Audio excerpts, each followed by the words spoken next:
Hi everybody, it's Gail from Gail's Bookish Things. I just wanted to pop in and show you a fun little craft, I guess you could call it, that I've been doing.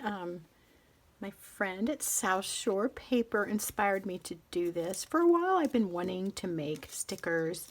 I bought some a few years ago from an Etsy vendor, and I just remember thinking, oh, I'd love to do my own because I like to doodle and draw and stuff. So when Donna showed her heart sticker and sent me one, that was kind of the little kick that I needed, I guess you could say, to go ahead and press on with this. So I'll just show you the process that I did to make these stickers. I got some Tomoe River paper and paint brushes, and I just did some little things that I like. So I love a cup of hot tea or coffee or chai, which is a kind of tea, but different in my way of thinking. Flowers, I love sunflowers.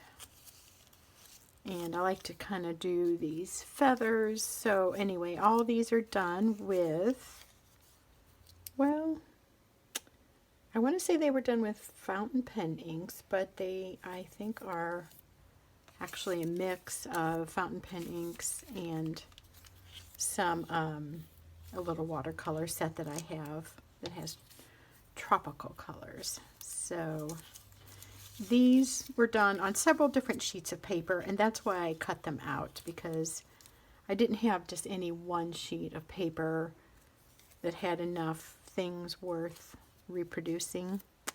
But in my mind, these are cute enough. So I like doing the feathers, like I said. There, and there.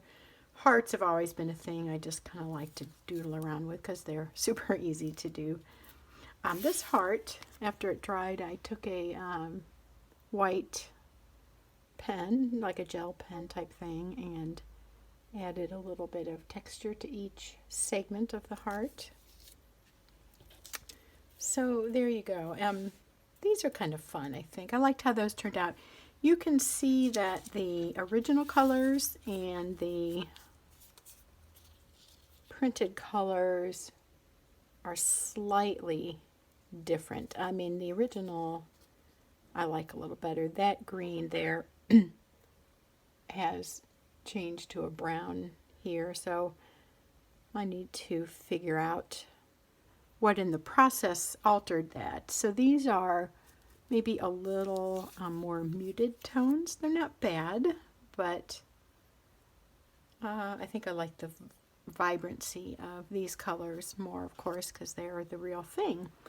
My husband helped me with this, so I did this, and then what he did was he has a scanner in his office. He works from home, so he just put those all face down on the scanner. It has a white background, and I didn't bring the piece out with me. Let me go get that. I'll be right back. What the original scan looked like. I was pretty happy with that, really.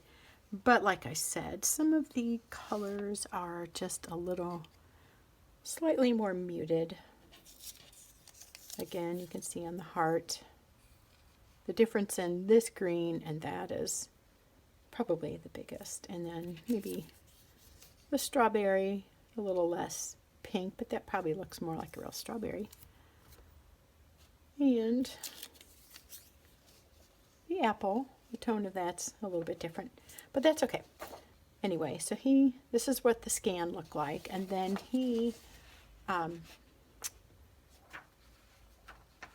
set that to a high resolution, and then he saved it as a PDF, and then we printed it, that's not a word, printed it with a color printer.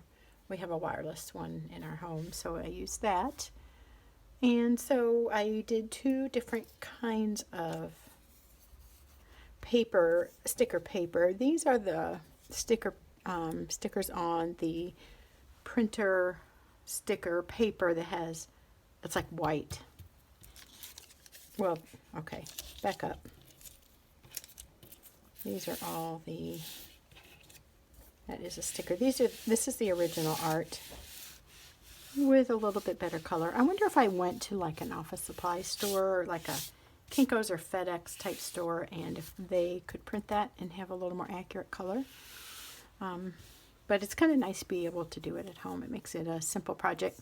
These are the ones printed on white sticker paper.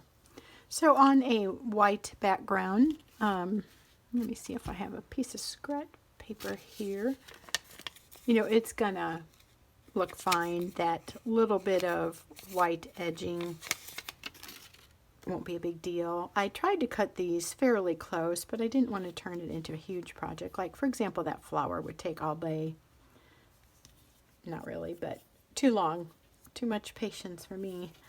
So I just kind of did a little bit of white border.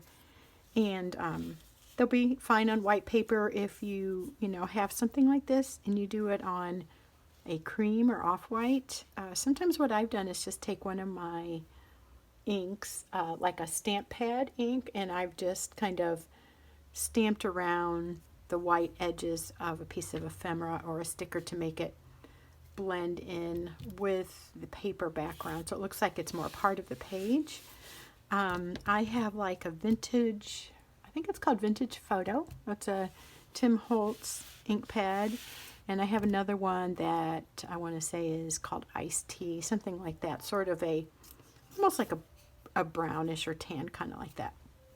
And that just helps blend those harsher white edges when you're placing it on a cream paper. So that's a little tip there. Maybe that's useful to somebody.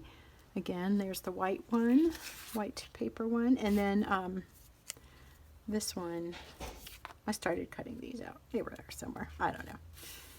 I might have more of these cut out than I think. This is the clear sticker paper, which is probably my favorite look because when you put the clear sticker paper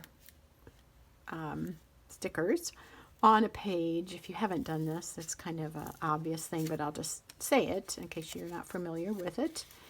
You can see like my fingers through there. So when this goes on your paper, whichever paper you choose, it looks like it's part of the paper. It's super neat. It just the edges are very faint if you have any, and it just looks like the design of your sticker is part of the page.